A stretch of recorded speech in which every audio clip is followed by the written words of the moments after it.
ഇപ്പോൾ പുത്തുമലയിൽ സംസ്കാര ചടങ്ങുകൾ അല്പസമയത്തിനകം ആരംഭിക്കും. ഇന്ന് 29 മൃതദേഹങ്ങളുടെയും നാളെ 35 മൃതദേഹങ്ങളുടെയും സംസ്കാരമാണ് നടക്കുക. തിരിച്ചറിയാനാകാത്ത മൃതദേഹങ്ങളുടെയൊക്കെ സംസ്കാരമാണ് നടക്കുക. അതോടൊപ്പം തന്നെ DNA പരിശോധനകൾ അടക്കം നടത്തിയിട്ടുണ്ട്. ജോഷ്ല, തുടരാം.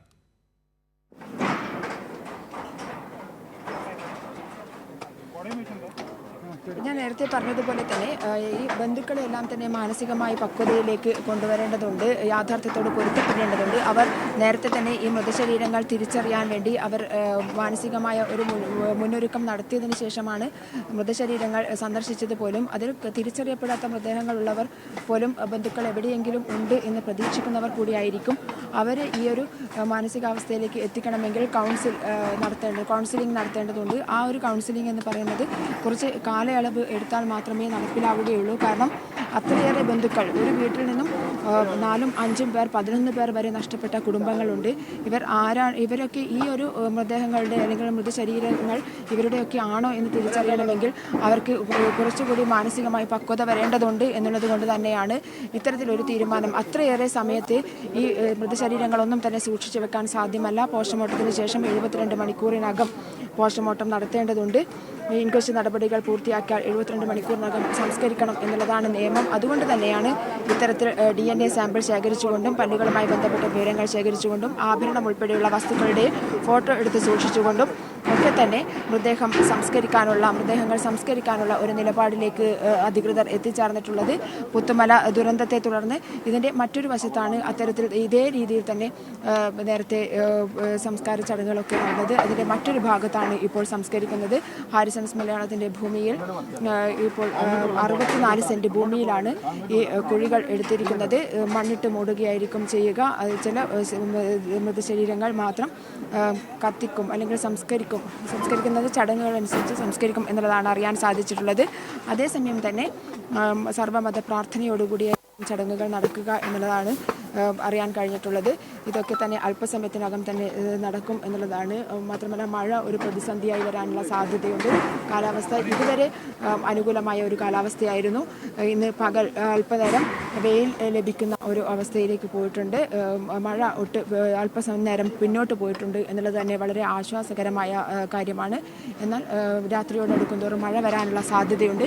അതുകൊണ്ട് തന്നെ സംസ്കാര ചടങ്ങുകൾ പെട്ടെന്ന് ആരംഭിക്കും എന്നുള്ളത് തന്നെയാണ് ലഭിക്കുന്ന സൂചനകൾ. കുഴികളൊക്കെ തന്നെ, അതായത് സംസ്കാരം നടക്കേണ്ട ഖബറിടങ്ങൾ ഒക്കെ തന്നെ ഇപ്പോൾ ഏകദേശം പൂർത്തിയായി കഴിഞ്ഞിരിക്കുകയാണ്. സന്നദ്ധ സേവകരെല്ലാം തന്നെ, സന്നദ്ധ പ്രവർത്തകരെല്ലാം തന്നെ ഇവിടെ എത്തിച്ചേർന്നിട്ടുണ്ട്. അതുപോലെ തന്നെ കാണാതായവരുടെ ബന്ധുക്കളും മൃതദേഹമുണ്ടോ എന്ന് സംശയിക്കുന്നവരുടേതായ ആളുകളൊക്കെ തന്നെ ഇവിടെ എത്തിച്ചേർന്നിട്ടുണ്ട്. ബിനു, ജോഷ്ല, നമ്മൾ മനസ്സിലാക്കുന്നതനുസരിച്ച് ഇന്ന് 29 മൃതദേഹങ്ങളുടെ സംസ്കാരവും നാളെ 35 മൃതദേഹങ്ങളുടെ സംസ്കാരവും നടക്കും എന്നാണ് അറിയാൻ കഴിയുന്നത്. അത് സംബന്ധിച്ചുള്ള വ്യക്തത വരുത്താൻ കഴിയുമോ?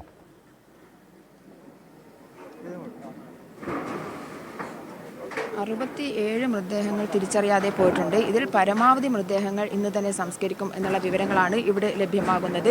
നേരത്തെ ബിനു സൂചിപ്പിച്ചതുപോലെ 27 മൃതദേഹങ്ങൾ എന്ന് പറയുന്നത് പൂർണ്ണമായും അതായത് ബോഡി പാർട്സ് അല്ലെങ്കിൽ മൃതശരീര ഭാഗങ്ങൾ അല്ല. ബാക്കിയുള്ള 27 ശേഷം ബാക്കിയുള്ള ഇത് മുഴുവൻ മൃതശരീര ഭാഗങ്ങളാണ്. അതടക്കം ഇന്ന് സംസ്കരിക്കും എന്നുള്ള വിവരങ്ങളാണ് ലഭ്യമാകുന്നത്. എന്നാൽ 67 മൃതശരീരങ്ങളും ഇന്ന് സംസ്കരിക്കാൻ സാധ്യതയില്ല. ബാക്കി കുറച്ച് നാളെ ആയിരിക്കും സംസ്കാരം നടക്കുക. ബാക്കി കുറച്ച് മൃതശരീരങ്ങളുടെ സംസ്കാരം നാളെ ആയിരിക്കും നടക്കുക എന്നുള്ള വിവരങ്ങളാണ് ലഭ്യമാകുന്നത്. ബിനു, അല്പസമയത്തിനകം കൃത്യമായ കണക്കുകൾ അതുമായി ബന്ധപ്പെട്ട് പറയാൻ സാധിക്കില്ല.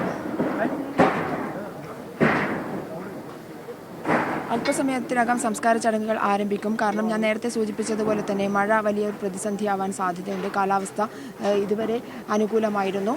കാരണം വെയിലായിരുന്നു, ഇതുവരെ വെയിലുണ്ടായിരുന്നു. അതുകൊണ്ട് തന്നെയാണ് ഇത്തരത്തിലൊരു സംസ്കാര ചടങ്ങ് കൃത്യമായി നടത്താൻ സാധ്യമാകുന്നതും. രാത്രിയോടടുക്കും തോറും മഴ വരാനുള്ള സാധ്യതയുണ്ട്. കാലാവസ്ഥ പ്രതികൂലമായാൽ സംസ്കാര ചടങ്ങുകളെ അത് ബാധിക്കും.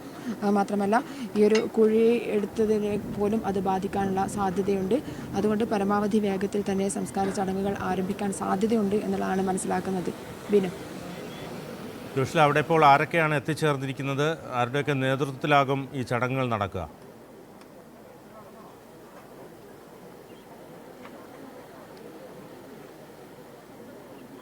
ഇതുവരെ പ്രധാനപ്പെട്ട ആളുകൾ എത്തിച്ചേർന്നിട്ടില്ല. അല്പസമയത്തിനകം എത്തിച്ചേരും എന്നുള്ളതാണ് മനസ്സിലാക്കാൻ സാധിക്കുന്നത്. പഞ്ചായത്ത് അധികൃതരുടെ സാന്നിധ്യം വേണം, അതുപോലെ തന്നെ ഇതുമായി ബന്ധപ്പെട്ട ആളുകളുടെ സാന്നിധ്യം വേണം. ഇതിനൊക്കെ തന്നെ ശ്രീധന്യ IAS ആണ് ഇതിനൊക്കെ തന്നെ ഉള്ള ചുമതല എന്നുള്ളതാണ് മനസ്സിലാക്കിയിട്ടുള്ളത്. എന്തായാലും അതുമായി ബന്ധപ്പെട്ടുള്ള വിവരങ്ങൾ വരാനിരിക്കുന്നതേയുള്ളൂ. വിനോദ്.